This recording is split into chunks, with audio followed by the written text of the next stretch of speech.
Change just a few things on this now isolated hilltop in Fitchburg, and it is not hard to imagine you're back in 1790.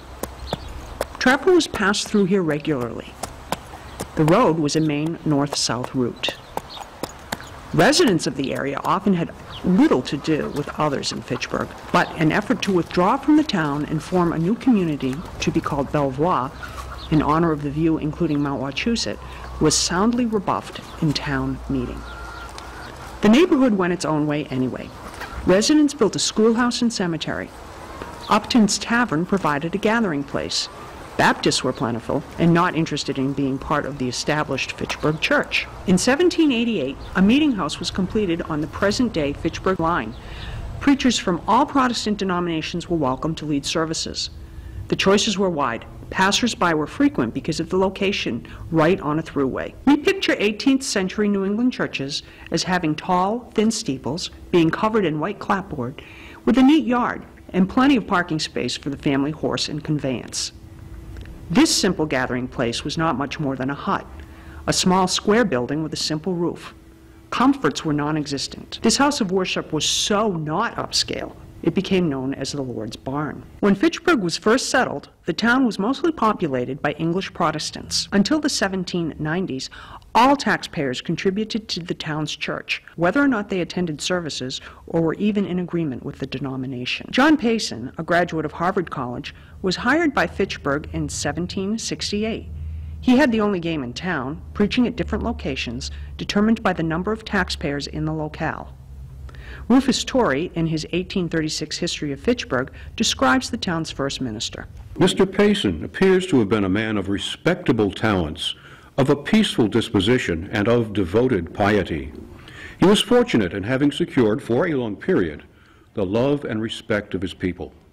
Fond of the peaceful walks of his profession, he knew but little of the affairs of the world, and was ill calculated to sustain its buffets. Things did not go well for the religious leader. Due to increasing mental health problems, Payson could not fulfill his duties.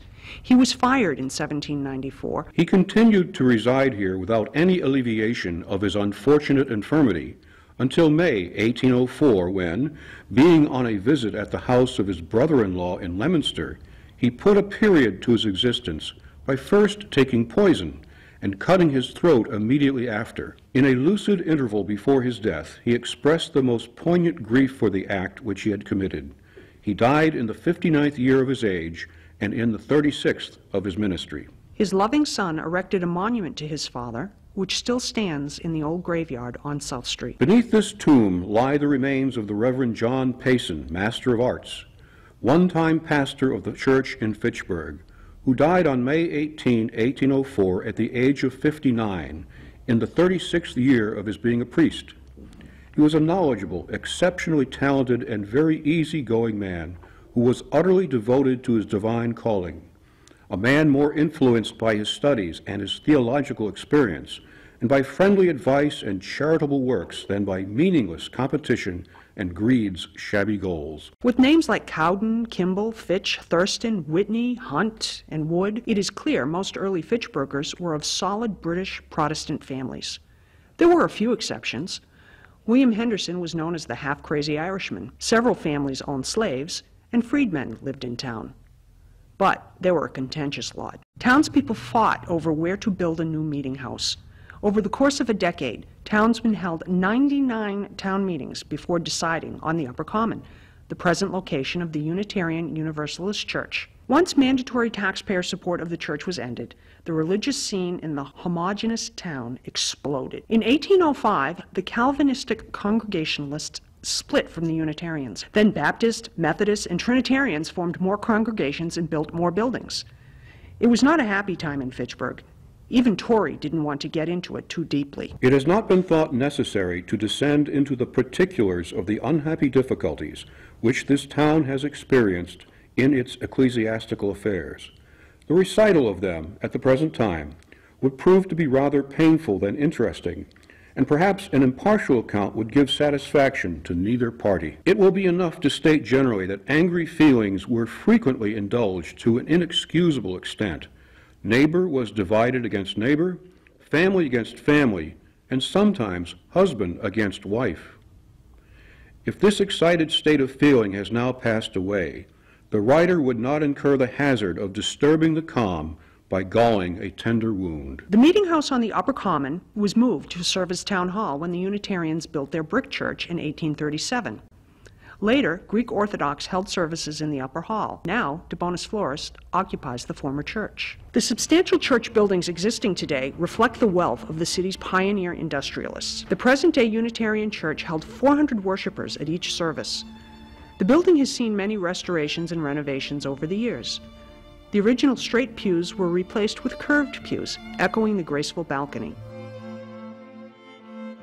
The organ was replaced in 1928 and restored in 2006. Gone are the days when 400 people crowded the sanctuary. Now, a handful of people are striving to keep the church open. The Universalists and Unitarians federated in 1943 and merged in 1960. The Universalist building on Day Street has since been used as a Jewish community center and 2 social service organizations, Three Pyramids and Montechusett Opportunity Council. Only part of the celebrated rose window remains. The original Calvinist Congregationalist church was a simple brick building with stores on the ground floor. The current building is much more ornate. The Romanesque Revival Church has windows created by Tiffany. Different-sized towers soar above the roof.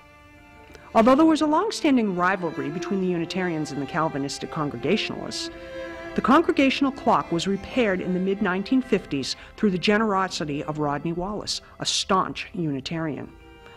Church historian Zeke Finch said the gift was made under the condition the benefactor's name not be revealed until after his death. Gradually, other Congregationalist churches went up across town. More groups made their presence known. The Baptists built on Main Street, started a mission church on Highland Street, and later allowed the Main Street Church to be razed, and they moved out to John Fitch Highway. Some denominations still have a presence in the city. Others have come and gone over time. The religious and ethnic makeup of the town changed radically in the mid-1800s. The mill owners and other entrepreneurs realized they needed a bigger pool of labor to man the factories.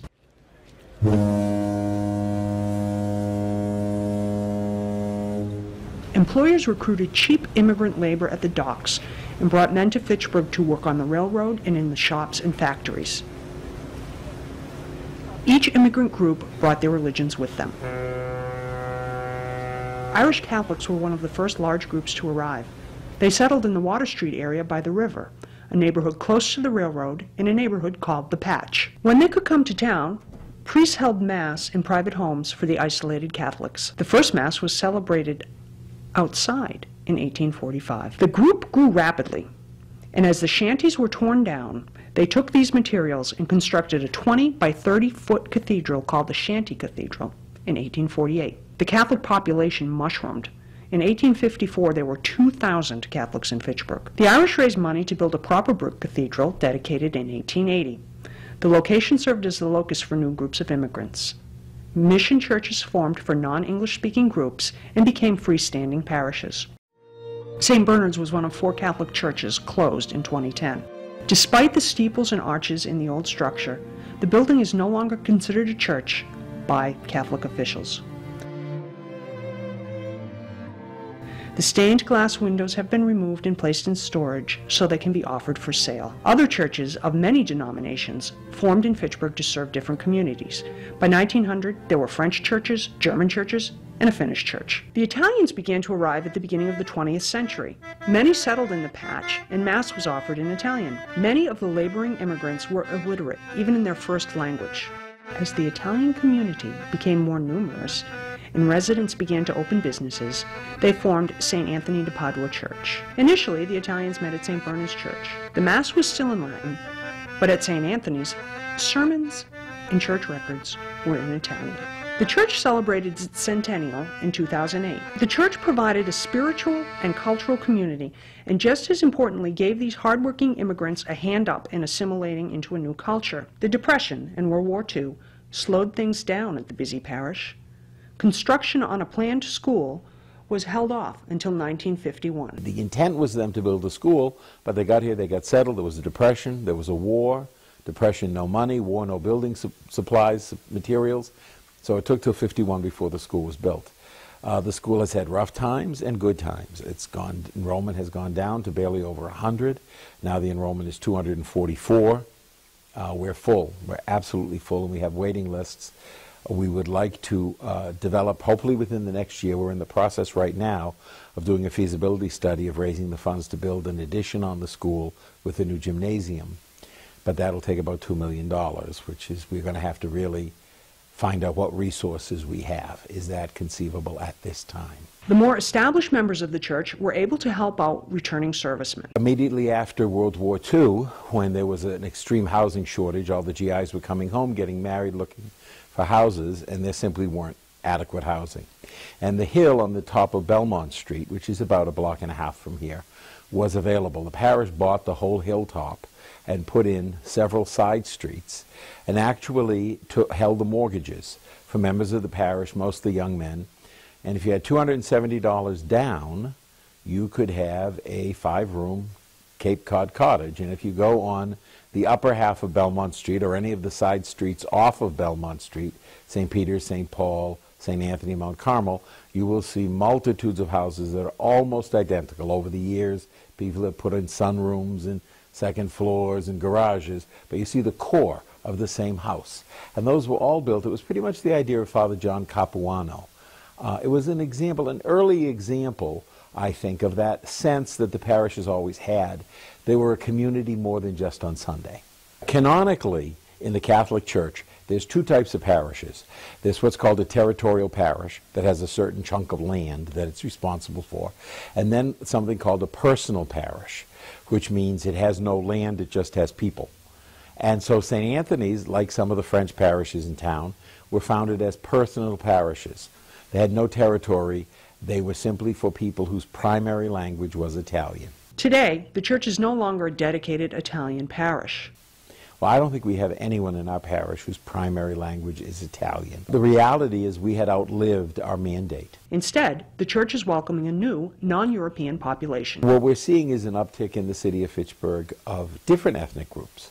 Certainly the city was, at one point, you could even look back maybe 40 years, very large Greek-speaking, French-speaking, Italian-speaking communities, Finnish-speaking. Those have kind of become part of the melting pot. We have a very great growth of Hispanics in the city, and we don't have Spanish Mass here. There is Spanish Mass at St. Francis. And we noticed a growth of Africans from Africa. And how it happened was there were some people of African heritage at Mass. I didn't know if they were born in the United States or where they were born. And then last summer, I had a wedding of 2 people who were from Kenya. And then we had a memorial Mass for a man who had died in Kenya, but his daughter lived in Fitchburg and she was 8 months pregnant and could not go home to the funeral. So we had a funeral Mass here. And at both of those events, there were all these people from Kenya and Tanzania and Uganda and other parts of East Africa. And I realized that they live here in Fitchburg, in the Fitchburg area. So we contacted some priests in the Diocese of Worcester, in Worcester area, where they have African Masses, both in Twi, which is the language of Ghana, and Swahili, which is the language of East Africa, and made arrangements for them to come up once a month. And they come once a month, and the people who are very conversant in English, of course, but it's something about worshiping in your own language and in your own style. Their liturgical style, Mass is generally to about 2.5 hours plus. There's a lot of dance. There's a lot of drums. There's a lot of dramatic action. And this would be natural. This would be what they experienced at their church back home in Nairobi or Accra, Ghana, or wherever they come from. So that when they gather, and it then followed with a meal, because their tradition is people walk to church, and they might have walked for an hour. So you're not going to walk home on an empty stomach. So people bring food, and they cook food, and go downstairs to the hall, and it's generally almost the whole day. When the Greeks started arriving in Fitchburg, there was no Orthodox church. For Greeks moving to Fitchburg after the turn of the 20th century, community was paramount. Basil Tolos is an active member of the parish council. My mother and my father, you know, that was an arranged marriage, you know, and then they moved to Fitchburg for GE. They were looking for a house, and they looked at a house on Arlington Street, which is 2 streets up from here. My mother was concerned that it was a little bit too far from the church. It was just outside of Greektown, so, but we did live there, and it only took me 8 minutes to walk to church. For Greek school and Sunday school. And The Greek Orthodox community was more insular than some of the ethnic Catholic communities in the city. somebody in the community tried to date somebody that was not Greek. That was frowned upon, very much so. So much so that some of the people that parishioners here never got married because they never found somebody that was Greek to their suiting. I was lucky. My parents accepted everybody, so they accepted my wife with open arms. This congregation actually started just after 1900. Then when enough of them were here, they decided to get together and form a community. So the community started in 1913, and they met in various houses, and the visiting priests would come. They had services over a Liggett's drugstore. We were upstairs above the bonus floors for a while too. And eventually they decided that they wanted their own church, and they collected money, and this land that we're on here, this little plot of property, was used for sheep herding. It must have been a small herd of sheep because there's not a lot of land here. And he donated the land for a church to be built. So in 1921, the church was built. So we've been here ever since. Jim Tolos is the cantor, or salty, for the church. Both he and Basil were immersed in the Greek culture as children. My mother made sure I had Greek school lessons at home. We had a teacher that would come to the house to teach me the language. Formed a little later than St. Anthony's, the church is still immersed in Greek culture. We do have an active Greek school here in the church, and every once in a while some adults will come in to learn as well. They learn the language basically, and they read the poetry, reading, writing, and speaking Greek. We have a whole different dance group, flourishing, very active, many age levels, young kids to older, up to high school kids. They dance beautifully. They have beautiful costumes. We do Greek hip-hop, the original line dancing. In circles. We go around in circles. You can see them at the summertime when we have festivals, usually in June. They dance there, all the different age groups. It's quite nice to see, and we're excited about that because the culture is still alive. The priest is prepared. A lot of people here speak English and Greek. Father does the service in both English and Greek. The last Sunday of the month is mostly English.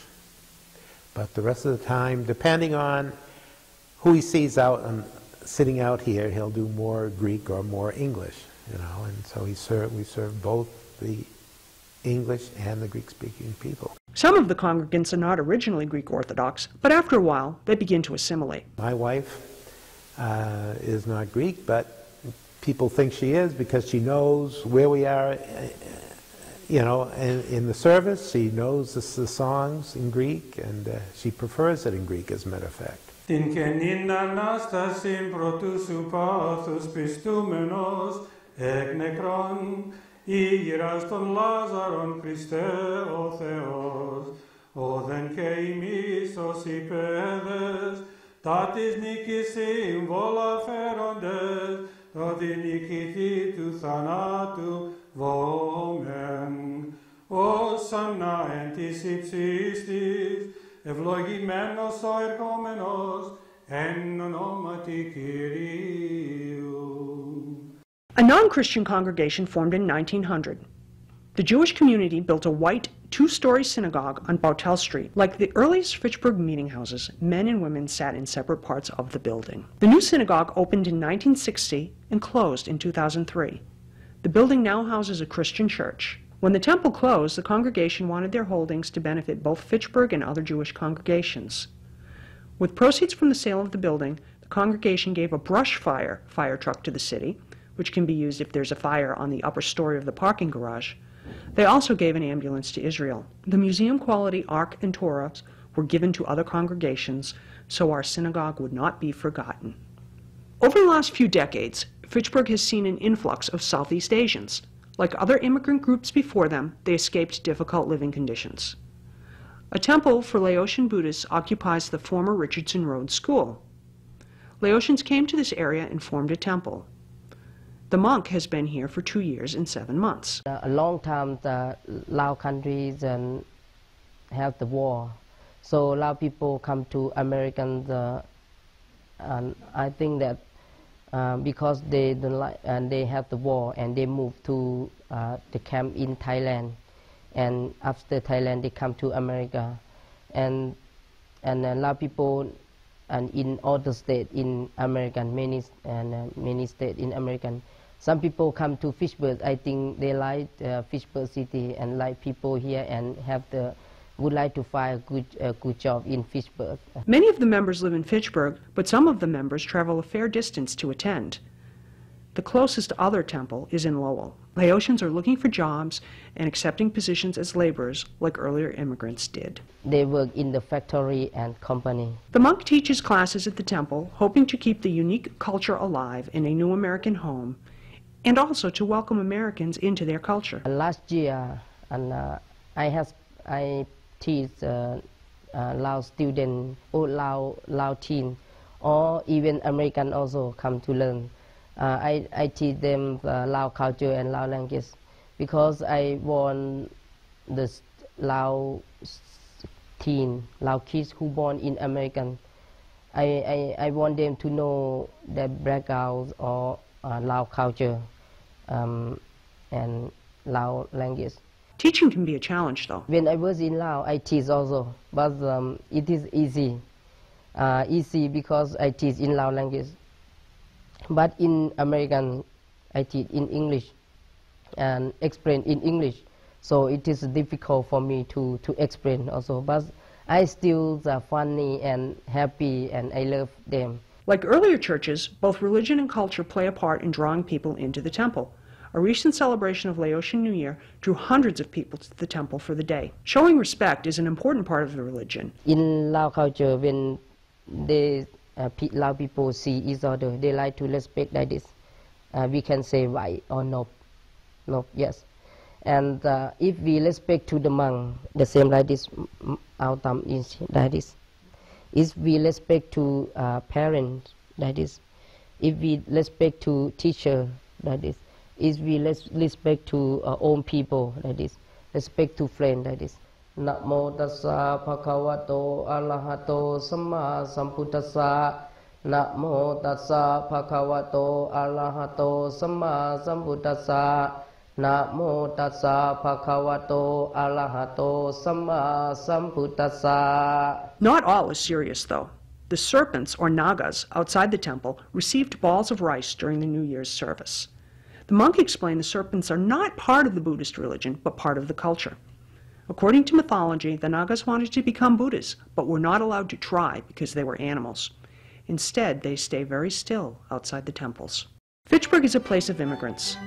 The 2000 census showed nearly a quarter of the population did not speak English, and over 8% were foreign-born. While the city has always struggled to assimilate all of its people, even way back when anyone who was anyone was an English-speaking Protestant, that same diversity is what gives Fitchburg a unique place in the world. I love the term that the state of Massachusetts is using, referring to Fitchburg as a gateway community. And that's what it has been for 150 years. It was a gateway for the Irish and the French Canadians and the Italians and the Finns and the Greeks. And it's a gateway for people from Latin America, from Africa, from Southeast Asia. And it is their first step into the American experience. It's almost that they have one foot in both places. Their children will be implanted in Fitchburg, but they are between two places.